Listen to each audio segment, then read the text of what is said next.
I won't go there right now because I want everyone to fully understand the situation. The situation now is that we want an independent impeachment. Magaganap po yan. Walang mga scheme, sinister plot.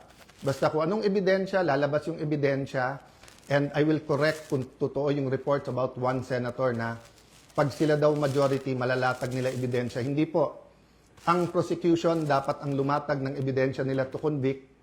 Ang defense ang dapat lumatag ng ebidensya nila para ma-acquit. Ang senator judges ay dapat mag-examine ng mga ebidensya. Okay?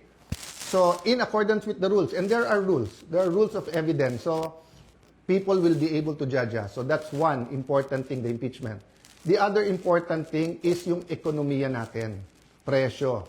So in the next few days, we will be announcing to you the hard work that we're going to do in the different committees to help address inflation, to help address ang problema sa production sa agriculture, to help address yung mga walang pera sa pagpapagamot. After summer, pasukan, to help address the problems of K-12, to help address the problem ng mga gustong mag-aral, hindi makapag-aral. There are many other problems in between that. Sa kabuhayan, marami sa ating mga kababayan sa Middle East may problema sa trabaho or sa kita. Marami sa ating importers sa taas ng dolyar ngayon, nahihirapan. So napakaraming problema. But if we allow the flood control issue, the biggest corruption issue in our history, to go unchecked, let me throw you this question. Alam niyo na ba kung ano talaga ang scheme o scam sa flood control? Ilan ba talaga ang ghost? Ilan ang hindi ghost? Ilan ang substandard? Bulacan lang ba? O maraming lugar sa ating...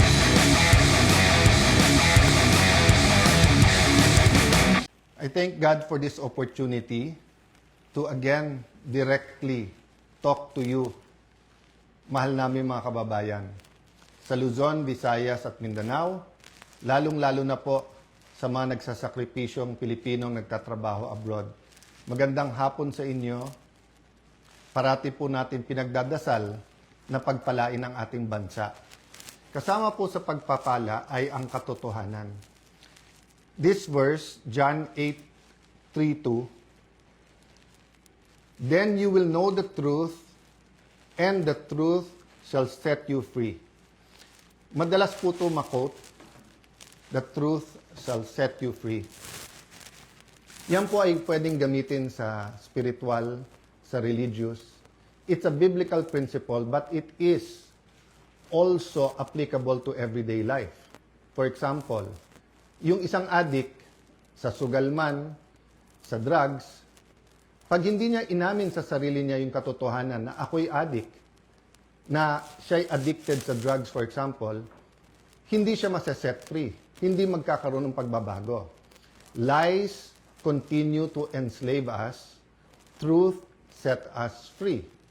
So today, I'm here to tell you some fundamental truths about what is happening in the Senate and in our country. Let me start with the May 11 change in leadership and also on the walkout by the minority. In both cases, may objective. Nung May 11, kaya pala nandun yung NBI, kaya pala pinapasok nung mga nasa majority noon at nasa minority ngayon, ayaw nila magkaroon ng palitan ng leadership. Ang sinabi nila na hindi katotohanan ay dahil daw to sa impeachment. Pero yung pala, ito'y tungkol sa maraming bagay, kasama po na magkaroon ng independent, impartial impeachment, but also ayaw na magkaroon ng hearing sa Blue Ribbon na kung saan lalabas ang buong katotohanan. Marami pang ibang issue na sa mga susunod na araw ay pag-uusapan.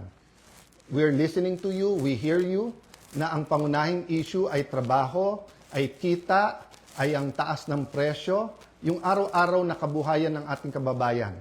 Yan po ay pinakamalaking issue. Ang ating survival, spiritual, physical, financial survival is always a priority. Pareho din sa health po yun. Yun po ang speech ko noon. Na ang ating spiritual health, physical health, mental health, financial health, ay napaka-importante at dapat we look at the bigger picture. Pero tignan nyo po, para siguraduhin na mapagsilbihan kayo ng bagong majority, we want to make sure that kahit anong gawin ng outside forces, maging administrasyon o yung 11, nandyan yung 13 or at the very least 12 para yung sinasabing subukan naman natin ito.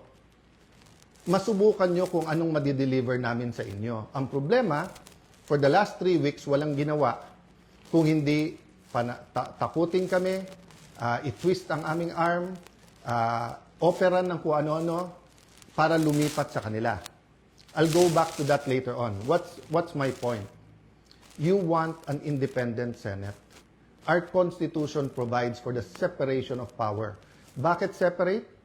Because they are interdependent, but they are independent. Ibig sabihin po, one cannot survive without the other. Hindi naman po pwedeng walang judiciary. Hindi pwedeng walang executive department. Pero hindi naman po pwede po na executive department lang at puppets lang po ang nasa judiciary or in this case, the legislature. So, nung nag-walk out po sila, ano sabi nila? Nautakan ang majority, na gamit ang rules ng minority. Ang sabi nila, master ang play ni Senator Tito Sotto dahil alam niya yung rules. Ayaw po nila na magkaroon ng online dahil sa bibig na rin nilang nanggaling. Sabi nga nila, ang isda sa bibig ng gagaling, may ikukulong daw. Bakit nila alam yung timing sa kulong? Sinabi ni Senator Jinggoy, hindi lang ngayon nangyari sa kanya yan, since February. Wala na daw kaso, pag siya po ay sumunod sa kanila. In this case, lumipat. So sabi ni Senator Jinggoy, sa susunod na kabanata na lang, sasabihin niya po or sa kanya niya sasabihin ko ano ebidensya niya kung sino-sino. Hindi hearsay sa akin to dahil napakinggan ko yung ilan nilang conversation. So alam ko for a fact na totoo na binabargain ang kanyang kaso, mabalik lang ang majority sa ngayon na 11 o minority. Kaya parati ko inuulit-ulit, huwag kayong magpa-11 sa 11. Eh sabi nila ngayon, paano na yan? 11-11 na. So isi-simplify ko po ha. Ito po yung main message ko ngayon. Isi-simplify ko po ha. Main message na nakaugnay sa truth. Truth. Nag-walk out sila dahil ayaw po nila na makaboto yung ilan naming mga kasama. Yung po, sa kanila mismo nanggaling yon. Objective ng walkout nila, sila ang maging majority. So ngayon naman po na walang quorum at walang session yesterday and today, may kasamang mga protesta yon. Protest against a puppet Senate na gusto nila. But it is also a parliamentary tool to ensure na tuloy ang Blue Ribbon hearing sa Thursday. Ulitin ko po ha, ginamit nila yung parliamentary tool na walk out para po hindi matuloy ang pag-change ng rules. So ngayon po ang majority, ginagamit din po ang rules sa tama, morally, legally, to ensure na hindi agawin ang mga committees para po matuloy ang hearing ng Blue Ribbon sa Thursday at ang iba't iba pang mga importanteng hearing sa bawat committee. Yes, you heard me right.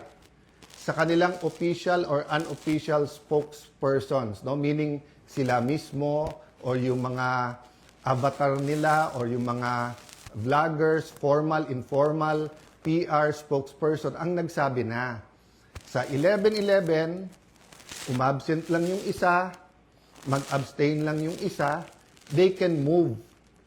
Sabi po sa isang pahayag o isang vlog at sa iba pong mga news reports, di ba?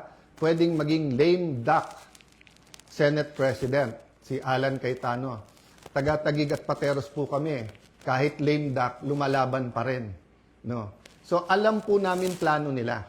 Ang plano nila, abangan, tanggalin ang mga committee sa legitimate majority. Why do I say legitimate majority? In a completely independent Senate, 13 is 13. Kahit nasa abroad, kahit fugitive, kahit na nakakulong. In a democracy, you cannot say, I love democracy.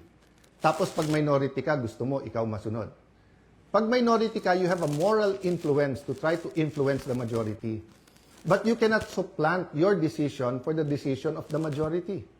We have the majority. 13 elected senators out of 24. Actually, 14 kami na pressure nila yung isa. In the future, I can show you paano siya tinakot and I can show you kasama talaga namin. Ang problema nga tinakot at ang pagpihit ngayon pagkakulong ni Senator Jinggoy ay ginagamit nilang panakot sa iba. Don't get me wrong, ha? I'm not blaming the Sandigan Bayan or the law or legal processes. I'm saying later on it will be revealed that they abused the Blue Ribbon Committee, they abused, di ba, yung paggamit sa investigation ng DOJ at Ombudsman. I won't go there right now because I want everyone to fully understand the situation. The situation now is that we want an independent impeachment. Magaganap po yan. Walang mga scheme, sinister plot. Basta kung anong ebidensya, lalabas yung ebidensya, and I will correct kung totoo yung reports about one senator na pag sila daw majority, malalatag nila ebidensya. Hindi po. Ang prosecution dapat ang lumatag ng ebidensya nila to convict. Ang defense ang dapat lumatag ng ebidensya nila para ma-acquit. Ang senator judges ay dapat mag-examine ng mga ebidensya. Okay? So, in accordance with the rules, and there are rules of evidence, so people will be able to judge us. So, that's one important thing, the impeachment. The other important thing is yung ekonomiya natin, presyo. So, in the next few days, we will be announcing to you the hard work that we're going to do in the different committees to help address inflation, to help address ang problema sa production sa agriculture, to help address yung mga walang pera sa pagpapagamot. After summer, pasukan, to help address the problems of K-12, to help address the problem ng mga gustong mag-aral, hindi makapag-aral. There are many, many other problems in between that. Sa kabuhayan, marami sa ating mga kababayan sa Middle East may problema sa trabaho or sa kita. Marami sa ating importers sa taas ng dolyar ngayon, nahihirapan. So, napakaraming problema. But if we allow the flood control issue, the biggest corruption issue in our history, to go unchecked, let me throw you this question. Alam niyo na ba kung ano talaga ang scheme o scam sa flood control? Ilan ba talaga ang ghost? Ilan ang hindi ghost? Ilan ang substandard? Bulacan lang ba? O maraming lugar sa ating bansa? Senador lang ba? May congressman? May cabinet member ba? May mastermind ba o wala? Ano yung real numbers? Sa 1 trillion a year, sa 2023, 24, 25. Ano ba dyan ang tama? Ngayon ba? Wala na bang corruption ngayon sa infrastructure problems? Kamusta ang ating flood control? Pag umulan ba ng malakas ngayon, makakasiguro tayong hindi babaha? So, ang dami pong tanong. Hindi po ito masasagot kung wala tayong independent, impartial na hearing. May hearing ang ombudsman, may investigation at hearing ombudsman at DOJ. But what about the Blue Ribbon Committee? We gave Senator Lacson a chance. Napakatagal yon. Kayo na magkwenta ilang buwan o isang taon, di ba? So, Senator Marcoleta had one hearing. Pipigilan natin yon. Witnesses. Pag nandyan na yung witness, matetest natin. Kaya hindi ako nag-judge. Pag nakita ko sa press con, of course, I'm intrigued. Of course, I listen. I do a little bit of research. But until matesting yan sa cross-examination, dun pa lang ako maniniwala at ibabalandra ko po yan or isa side by side ko sa mga existing na ebidensya. So again, ulitin ko po ha, kailangan tignan po natin nangyayari sa Senado sa mas malaking konteksto ng katotohanan. Gusto ba natin na ang Senado ay maging kasangkapan, ay gamitin, no? Para ilabas ang totoo? O ito ay kasangkapan para itago ang totoo? Is the Senate for truth or not? Now, it's quite unique if you say that the number now is 11-11. So, what's important for me is we don't have a puppet or dependent Senate. And what's important to me is that on Thursday, matuloy ang Blue Ribbon and tumuloy-tuloy yung iba't ibang mga committee. So we will keep you updated. There are many questions, there are many issues. Sa mga kapatid natin sa media, send your questions sa akin, MRO. This afternoon, I might answer some. If not, tomorrow, Thursday, Friday, I will be answering one by one all of those questions. But for today, I want us to all ask, hindi ba when we passed the 1987 Constitution, ang isang basic principle doon, katotohanan. Di ba nung nagkaroon ng EDSA 1 at 2, katotohanan. Pinakamalalaking skandalo sa buong mundo, Watergate. It's about truth, katotohanan. Ngayon, lahat ng propaganda sa Iran, sa Israel, sa US, presyo ng langis. Hindi ba ang isang issue dyan, katotohanan? Ano ba ang truth tungkol sa lahat na to? Ang corruption sa ating bansa ay hindi mabibigyan ng lunas kung walang pagbabago. At walang pagbabago kung hindi tayo magsisimula sa katotohanan. So I challenge all senators, both from the minority and majority, what's more important to us? Position, wag mabanggit yung pangalan natin, wag tayo makasuhan, malapit tayo sa administrasyon, 2028 may ambisyon. If you say you love the country, then why not fight for it? And you know, you may say a lot of things about Senator Jinggoy. You may talk about his past. But I will reiterate, I am a witness. Narinig ko yung mga offer sa kanya. Wala ka ng kaso, wag ka lang kakalas. Nung una, wag ka sumama dyan kay Senator Loren. Ngayon naman, kumalas ka at join the minority. The minority senators knows this. So stop lying. You know this. Some of you are using it in talking to us. O, sabi ko naman sa inyo, no? Pumili tayo ng 13, I'm ready to go anytime, any day. Basta't may 13 na. Show me 13, wala nang problema. Ang pakiusap ko lang, let that be 13 that are fighting for the truth. So that the truth can finally set all Filipinos free. God bless you. God bless the Philippines.